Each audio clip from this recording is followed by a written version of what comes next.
Hello. Hi guys, happy new year. I know it's February, so hold up, but this is kind of my first video that I'll be shooting this year. All the videos I've been posting on my YouTube video are videos that I made last year, and I'm so sorry for making this video now, but see, life will happen sometime. A lot of things have been going on with me. Wait, let me even give you a run or a quick, life updates before I move into today's video. So for December, I got COVID. I've actually filmed everything. I was going to post it, like my COVID experience, my recovery process, the drugs I used, how I felt when I got hit by COVID, everything, like everything. Then my phone got missing. So all my content, not just the COVID content, every content that I've made, the ones I've had prior to now, my outing content, vlogs, all gone. And I would have been able to get them back, but unfortunately I'm not using an iPhone at this moment. So, it's been really a whole lot happening. Then my fiancé moved to the UCAS, so I think he also distracted me because I was busy doing lovey-dovey. Anyway, so it's, like I said, it's really been a whole lot, but alhamdulillah, alhamdulillah, it's been great regardless of whatever, all the challenges in my phone and all. Life has been amazing. I can't even lie. Life has been so great to me, and I'm so thankful to God for life, for friends, family, my fiance, and so many other things. And I'm also rounding up my master's, so dissertation writing, it's not been easy, but now I am back for UCAS Splash. I have all the time in the world. I might not have the right phone. I hope this video comes out nice, because the phone I'm using currently, I do not trust that phone enough. But anyway, let's see how it goes. I'm still going to edit this video, but your girl Yeti is back, so don't go anywhere. Hi guys, my name is Yeti and welcome to, what it's called, Yeti Splash. Anyway guys, on today's episode of Yeti Splash, I'm going to be telling us the ABC of securing admission. A lot of people have asked me, how did I get admission to study in the UK? Did I use an agent? Was it an easy process? How easy it is to secure an admission in the United Kingdom. So in this video, I've taken the liberty upon myself to explain to us all the process of securing an admission in the UK. First off, you do not require an agent to secure an admission in the UK. You need to know this now. It's a process that you can do by yourself. But if you're not sure, if you're doubting yourself and you're not sure if you can go through with the process, or you've tried, going through the process and applying, but you're not getting it, then you might get an agent. But you have to be, you have to shine your eyes to be sure that whatever agent you're getting is a legit one that can actually help you. So if you need help with an agent, just send me a message. I'll see if I can, connect you with someone I know that is very good with securing admissions for international students. But I need to put this out there. I did not use an agent. You do not have to use an agent to secure admission in the United Kingdom. So I'll be explaining the process through, and I hope we learn one or two things to be able to, start our admission process, because I want to see a lot of people here September, or if you've opted out for May, April, admission process. So let's get into it. There are two ways in which you can secure admission in the UK. You can either do this by yourself, that is by individually applying for admissions in the UK, or you go through UCAS. Now, UCAS is like a platform or a central website where international students and even students in the UK, put in their details. It's just like a website. You put in your details, you put in everything you need to put in, then you await a decision. So UCAS will then apply to the university on your behalf. I'm going to be explaining the UCAS process as well as the personal process. I went through the personal process. I did not use UCAS process, but I can explain the UCAS process to you as well. So for UCAS, all you have to do is to, press UCAS apply on Google. Then you fill in your application process, your name, your details, your date of birth. Then it will ask for your certificates, your transcripts, your personal statements. You upload all of this on the UCAS portal. Then it will also ask for references. All you have to do is just name your lecturer, your academic reference, or if you want to use your workplace reference, if you started working before applying for master's degree, you put in their details and their email address, usually official email address.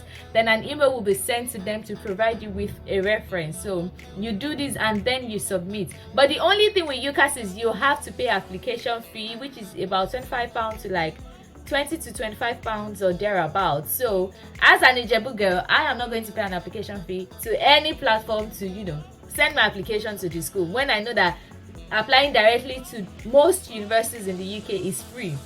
That was one of the reasons why I did not choose to use UCAS as a platform to apply. But if you're not sure again and you don't also want to use an agent, then you can just type UCAS apply on online and then apply to the university through the UCAS portal. But if you do not want to apply through UCAS, you can do an individual application to your school, which is what I did, and that is what I'll be explaining in this video. The very first thing you need to do is research. If you really want to study in the United Kingdom, then you cannot escape it without researching, especially if you're applying by yourself to these schools. You need to research the schools to know which university you want to apply to. And there are different factors that come into it when you want to apply to universities in the UK. You need to consider so many things. Number one, location, especially if you have like family members in the UK and you want to probably stay with them. You need to consider, that is if they are willing to accommodate you as well. So it's best you ask ask beforehand. So you need to select that location and look for universities in that location. It will not make sense if you have family in like Essex and then you're going all the way to Anglia Ruskin or even further than that, or all for instance, or even Newcastle, and that's where your university is. So you have to research either based on location. Another thing that you need to put into consideration when researching for universities to study in the UK is the tuition fee. Especially if you are short on cash a little, you have to conduct your research based on school fees, basically, because average university in the UK is about £13,000 and we have school as high as £27,000. So if you do not have the money, then you might as well look for universities that fit into your budget. Then another thing you can use to search university is ranking.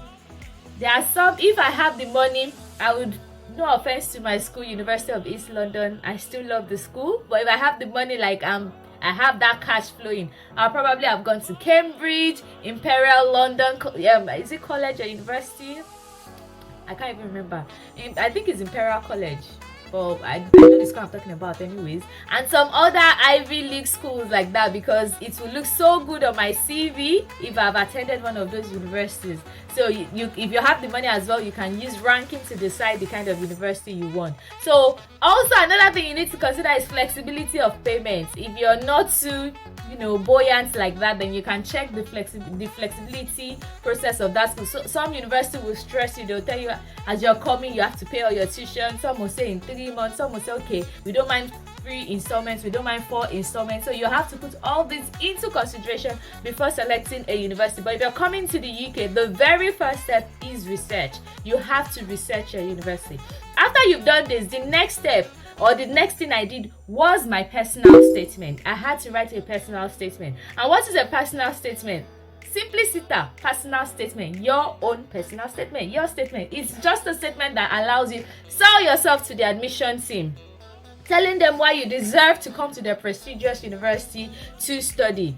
Anyway, for personal statement is really important in the UK, but I don't think it's as important as if you're applying to schools in Canada, because Canada, they take it very seriously. What you just have to do is be true to yourself, sell yourself the very best way possible. You have to write an outstanding personal statement, or a good personal statement, if not outstanding, something that can sell you, a statement that can tell you.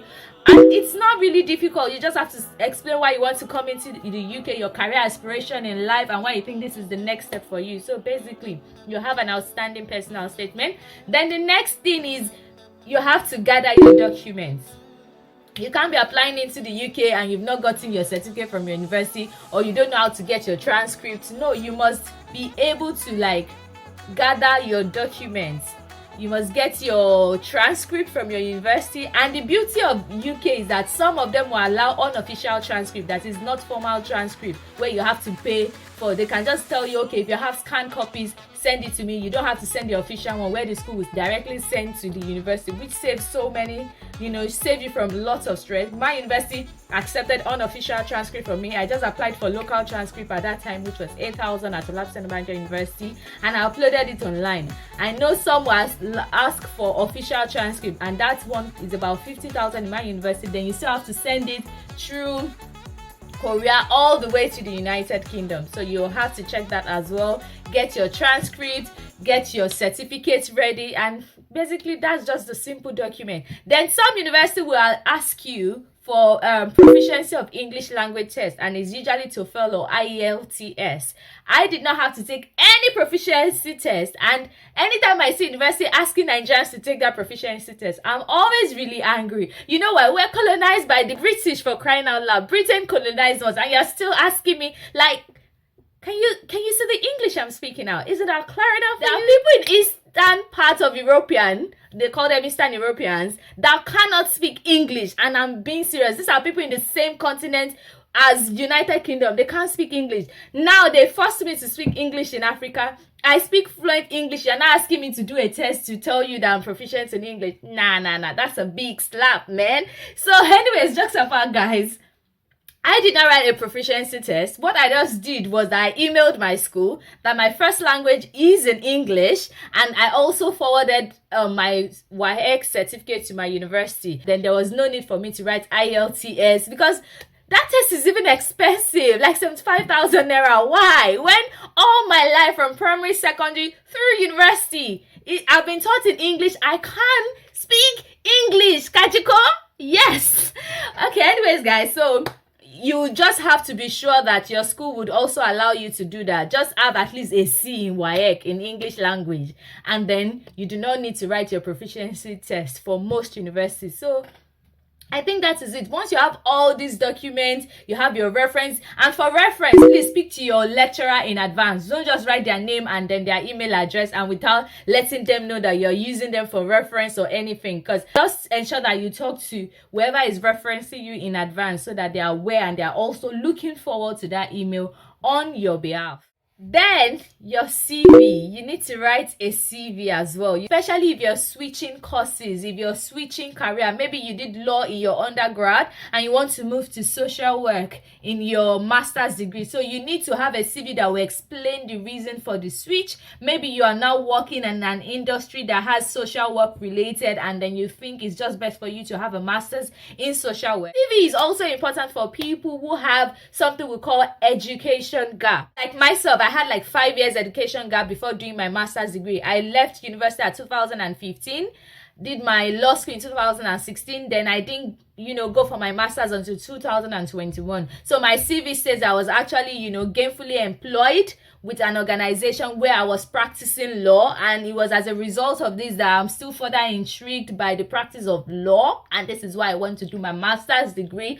Even though we both know that jackpot is the main reason, but we move. But anyway, guys, that is just how you just need to position your CV, especially if you do have education gap. It's really important so that they can say that, oh, you still have what it takes basically to do a master's degree. That is just what they are looking for in your CV. Nothing serious, nothing too big. It's not a job on kind of CV, just your regular CV. I didn't really do much in my CV anyway, because I was a proficient job seeker, if there's anything like that. So my CV is always handy, and I'm used to applying for so many things, NGOs, non-governmental organizations, So I had a handy CV already, so that was not really a big deal for me. So you have to put your CV together. So once you have all these documents, for instance, if you go to the University of East London, all you have to do is click on apply now. Then you create a profile for yourself, you fill in your details, your date of birth and everything, and then you upload it. Yes, you also need a passport if you want to apply, because I remember my very first university that I applied to when I switched from master's degree in Canada to the UK was Anglia Ruskin University. And I remember that when I started that application process, I just got to a point, they said passport details. And I'm like, oh shit, Yeti, you don't even have a passport. Oh my god, and I had no passport at that time, so I paused. I called a friend of mine, who then called a friend of mine that has passport link, gave it to me. That friend of mine that has passport link, alhamdulillah, is now in UK now, and I'm super excited from him as well. So, because we're both planning to go to Canada at that time, but when Canada was not Canadian, if there's anything like that, we had to switch to the United Kingdom. So I just said, oh, I don't have a passport degree. That was how I applied for my passport immediately. I did fast track. I went all the way to Abeokuta. I think I said somebody was sick or something. I had to travel because I needed excuse at work. May God forgive me. Also, I can't remember my excuse, but I went all the way from Lekki to Abeokuta. I think the next day, because that abroad, I just needed to leave. Anything they asked me to do at that point, I was willing to do it. The next day, I applied for my passport. I think it came out in a week or 9 days, but it really came out quick. Then once I got my passport, I resumed my application. So yes, I don't know, most times you really need a passport because they'll ask you passport number. Then data page, you have to scan your passport details to them as well. So once you go to, for example, University of East London, you've done your research on the university and as well as the course you're interested in studying, then you click on apply. You just create your profile on the school website, your name, your age, date of, all of those information, you filled it in, you've uploaded all these documents. So it's really good you have all these documents, sorted out before you start applying. Then once you upload it, you upload your passport details, everything, and you submit. And you wait. But my advice is that do not apply to one university in case you do not hear from them. Maybe some will offer you, some will not offer you. But if you have a 2-1, almost all universities in the UK will take you, to be fair. If you have at least a 2-1, that is not to say they don't take 2-2. I think even some universities take third class as well and pass students. But you just have to know, which is really rare, but you have to know their requirements. So once you have all of this sorted out, upload it and then you wait and you'll get an admission. It's as easy as that. You just must be willing to put in the work. You must be willing to sacrifice time because it's not easy. You have to do your research, and you know why research is really important. At the end of the day, you choose the best option for you. Like I have explained everything. All you have to do is just sit down, get yourself a computer. You can use your phone, but it's going to be really stressful. And God bless my office. At that point, every time I come to work, it was like a goal. First day at work, like in the morning, before anything, I will first research about schools, apply to one school, then continue my day work, then later, next morning. So that's how I was doing it. All you just have to do is create time for yourself, because I know working in Nigeria can be really stressful. You might not have time for yourself, but at some point in your life, you need to be selfish and intentional about your growth, about what you really want to do for yourself. So if you think this master's thing is for you or living Nigeria is for you, you just have to be so intentional about it, and God will see you through. I think I've been able to cover the A, B, and C of securing admission in the UK. It's really simple. But if you need my help in any way, maybe you want me to look at your personal statement, I have free time at the moment. I don't mind going through a few personal statements. If you need any help whatsoever, please connect with me at Yeti Splash on Instagram. I'll be taking all questions there. Or send me an email at queeny15@gmail.com. Or just leave a comment in the comment section and I will reply to you. I'm still your baby girl Yeti, and watch out for my next video. Stay blessed. Bye.